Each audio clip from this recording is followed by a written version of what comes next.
अस्सलाम वालेकुम friends, welcome to my YouTube channel Ayaz vlogs official. First of all I would like to thank you all guys. आप लोगों ने मुझे बहुत सपोर्ट किया। मैंने अपनी पिछली वीडियो जिसमें मैंने बताया था कि तुर्की बुर्सलारी स्कॉलरशिप के लिए आप लोगों ने किस तरह से अप्लाई करना है और आप लोगों को उनमें किन किन डिफ़िकल्टीज़ का सामना था, तो मैंने वो चीज़ें आप लोगों को क्लियर की, तो आप लोगों ने मुझे बहुत अप्रिशिएट किया। तो आज हम लोग आए हैं एक नई वीडियो के साथ। तो आज हम लोग डिस्कस करेंगे कि how to write letter of intent. तो सब लोगों को ये कन्फ्यूजन होती है कि हम लोगों ने लेटर ऑफ इंटेंट किस तरह से लिखना है, हम लोगों को उनमें कौन कौन सी चीज़ें ऐड करनी चाहिए और कौन कौन सी इंपॉर्टेंट है। तो वो कुछ लोगों को तो आइडिया होता है, तो कुछ को आइडिया नहीं हो पाता, जिसकी वजह से वो लोग उस चीज़ को एक सिंपल फॉर्मेलिटी के तौर पर ले लेते हैं और उसको जस्ट आप लोग कह सकते हैं कि भी जस्ट क्वेश्चन आंसर करके उनको फिल आउट कर देते हैं। लेकिन उनको इस चीज़ का आइडिया नहीं होता कि आप लोगों की जो स्कॉलरशिप है वो सारी उसी चीज़ पर ही बेस करती होती है। तो आज हम लोग डिस्कस करेंगे कि लेटर ऑफ इंटेंट को आप लोग किस तरह से अट्रैक्टिव बना सकते हैं और आप लोग उनमें कौन कौन सी चीज़ें आप लोग ऐड कर सकते हैं। तो आज हम लोग सारे उन स्टेप्स को first one by one discuss करेंगे और देखेंगे कि भी कौन से स्टेप का हम लोगों ने किस तरह से आंसर करना है। तो आप सो गाइज अब हम डिस्कस कर रहे हैं लेटर ऑफ इंटेंट के क्वेश्चंस को वन बाय वन। तो first of all we will discuss about first question in this section. It is expected to explain following details your academic and social experience relating to the field you want to take an education. You are reason for choosing Turkey. First, study the importance of your future plans for your education and scholarship in Turkey. तो guys ये देखें कि इन्होंने यहाँ पे hint दे दी होती है, आपने इन चीज़ों के रिलेटेड ही आपने एक्सप्लेन करना होता है। तो आपने किस तरह से स्टार्टअप करना है, ये यहाँ पे मैंने आपको लोगों को उनके जैसे कहते हैं ना स्केच बना के मैंने आप लोगों को बता दिए। तो आप करके आप इसके मुताबिक अपना लेटर ऑफ इंटेंट लिख सकते हैं। तो आप लोगों ने कैसे स्टार्ट करना है, you should start with your name, then city, then degree, then your work experience related to your degree, and then tell them your extracurricular activities from school level to university level. Then give reason why you want to study in Turkey. Then tell them about your major in Turkish universities, their education standard, their research environment, their friendly nature, and tell them about your passion in Turkey. तो guys ये इस question को आप लोगों ने इस तरह से टैकल करना है। आपने ये जो मैंने चीज़ें बताई हैं, आपने इन चीज़ों के बारे में रिसर्च और रिसर्चिंग करनी है। रिसर्च करने के बाद आपने इन चीज़ों को फाइंड आउट करके आपने अपने लेटर ऑफ इंटेंट के फर्स्ट क्वेश्चन को अट्रैक्टिव करके बनाना है और इसको आपने लिखना है। देन दूसरा सवाल इसका आ जाता है सब्जेक्ट ऑफ स्टडी। अब जो फर्स्ट क्वेश्चन था वो बैचलर्स के स्टूडेंट्स के लिए वहाँ तक एंड हो जाता है। अब आ जाता है अगर हम नेक्स्ट क्वेश्चन नीचे जो रिसर्च के क्वेश्चन है, ये मास्टर और पीएचडी लेवल के स्टूडेंट्स के लिए बहुत इंपॉर्टेंट होते हैं। तो आप लोगों ने अब यहाँ पे सबसे पहले बताना है सब्जेक्ट ऑफ स्टडी। तो सब्जेक्ट ऑफ स्टडी गाइज ये मैंने अपनी रिसर्च के लिहाज से और अपनी फील्ड के लिहाज से लिखे हैं। आप लोग अपनी फील्ड के लिहाज से लिखेंगे, लेकिन स्केच इस तरह से ही बनाना है आप लोगों ने। तो like the subject I want to continue in my further studies are following like breeding field crops, molecular genetics, cytogenetics, agriculture, biotechnology. I like field crops the most because I know the importance of crops in my country as I worked on many different crops in Pakistan. तो कैसे like अगर मैंने ये अपनी field के related लिखे हैं, आप फिज़िक्स के हैं, केमिस्ट्री के हैं, बायो के हैं या किसी और डिपार्टमेंट के, तो आपने अपने मेजर सब्जेक्ट्स जो एक दो होंगे, आपने जिसके रिलेटेड रिसर्च प्रपोजल बनाया होगा, आपने उस चीज़ के रिलेटेड ही आप लोगों ने सब्जेक्ट्स लिखने हैं। लाइक नीचे देखें मैंने अपना रिसर्च प्रपोजल ऐड किया है सेकंड क्वेश्चन में, cotton gene uh genomics, genetics and breeding database for cotton research. Like ये देखें कि अब मैंने एक जो रिसर्च प्रपोजल अपना बनाया है वो देखें इन टॉपिक्स के रिलेटेड, ये लाइक ब्रीडिंग फील्ड क्रॉप्स, मैंने यहाँ पे ब्रीडिंग डाटाबेस का बताया, और ये साइटोजेनेटिक्स हो गई, एग्रीकल्चर बायोटेक्नोलॉजी हो गई, ये सारी जेनेटिक्स के रिलेटेड ही सब्जेक्ट्स हैं। तो मैंने नीचे इसलिए ही उनके सब्जेक्ट्स को लिखा जिनमें मेरा रिसर्च प्रपोजल भी रिलेट कर रहा है। तो जो दूसरा क्वेश्चन है रिसर्च क्वेश्चन, आपने इसमें ये बताना है कि एक तो आपका रिसर्च टॉपिक क्या है, दूसरा आप उस टॉपिक को क्यों कर रहे हैं, मतलब आपकी फाइंडिंग क्या है। Like a cotton uh genomics, genetics and breeding database for cotton research, here is research question, we can how we can identify this important gene. तो ये हमारा इंपॉर्टेंट है कि हमने इसको आइडेंटिफाई किस तरह से करना है। अब थर्ड से हमारा जो क्वेश्चन हो गया वो है analysis of the problem. In this section, briefly describe the topic and your theory, concept map to be used in the study. So here you will explain about your research proposal and their analysis. Means you will find out your basic problem in research and why it is necessary to be solved. You will give reason. तो आप लोगों ने यहाँ पे क्या काम करना है कि आपकी जो रिसर्च प्रॉब्लम्स हैं, लाइक आपके रिसर्च प्रपोजल आपने बनाया, आपने उसमें प्रॉब्लम स्टेटमेंट भी बताई, रिसर्च क्वेश्चन भी बताया।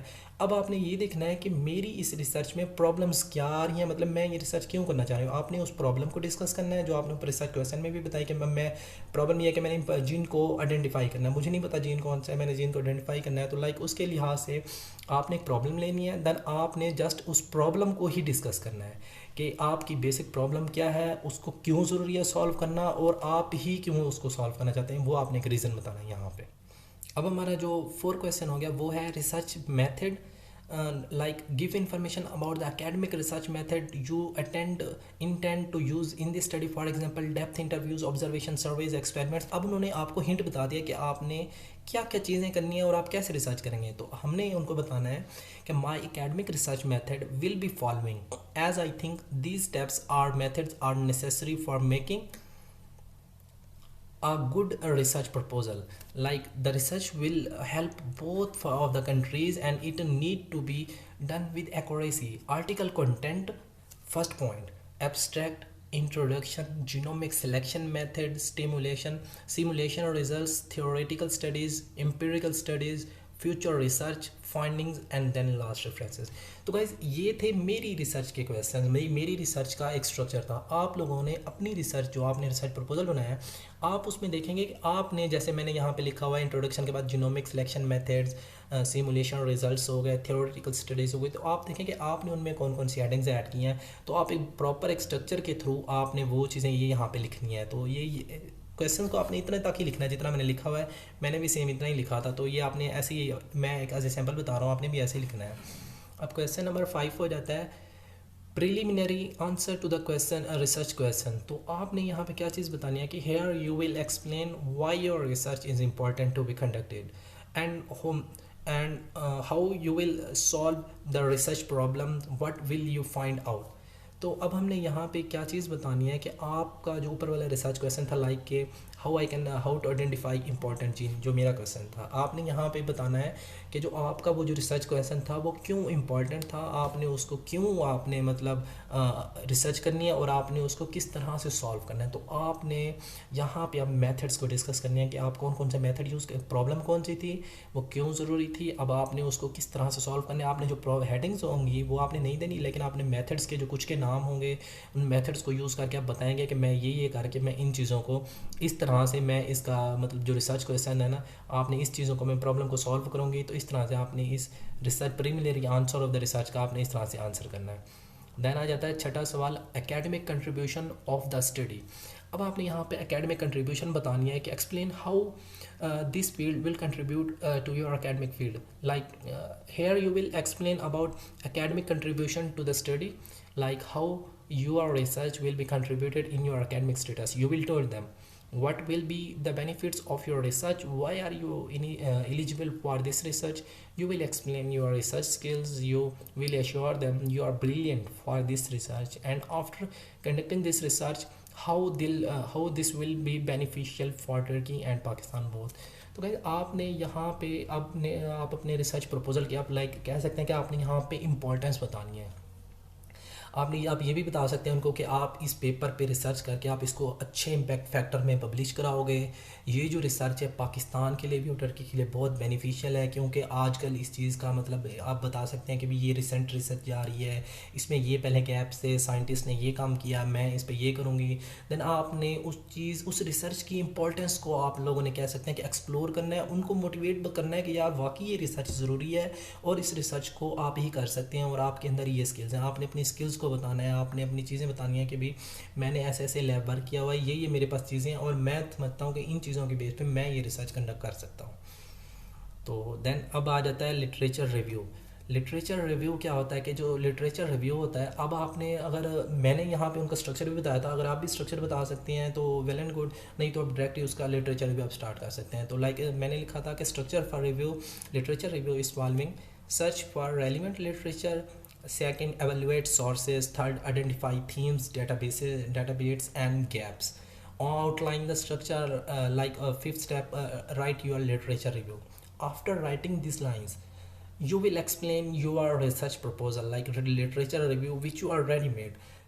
So guys, ये है आपका last of question. If you have a subject in your application documents that you think is not clear enough and you want to explain और if you want to draw the attention of the evaluation committee please briefly explain in this section. अब वो आपको clear बता रहे हैं कि अगर आपका कोई डॉक्यूमेंट जो आप सब्जेक्ट आप कह रहे हैं कि मिस है या आपको लगे कि वो क्लियरली एक्सप्लेन नहीं है, आप यहाँ पे एक्सप्लेन कर सकते हैं।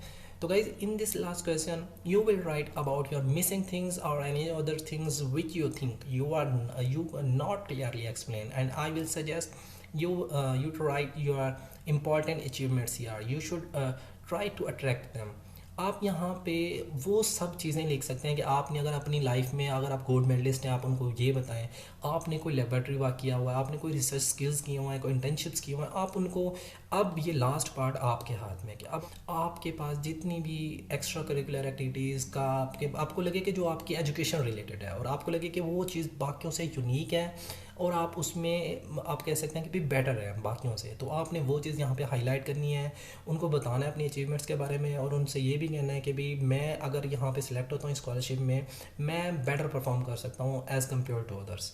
तो आपने इन सारी चीज़ों को यहाँ पे डिस्कस करना है। देन उसके बाद आपने नेक्स्ट पार्ट में समरी सेक्शन में जाना है और वहाँ पे जाके आपने एग्रीमेंट्स को साइन करके देन उसके बाद आपने उसको सबमिट कर देना है। सो गाइज, ये थी मेरी वीडियो आज के लेटर ऑफ इंटेंट के बारे में। अगर आपको लेटर ऑफ इंटेंट के मजीद किसी क्वेश्चन की समझ नहीं आ रही, आपको कोई कन्फ्यूजन आ रही है, तो आप मुझसे कमेंट सेक्शन में पूछ सकते हैं। मैं आपको ट्राई करूंगा कि मैं आपके सारे क्वेश्चन के आंसर वहाँ पे मैं आपको दे सकूँ।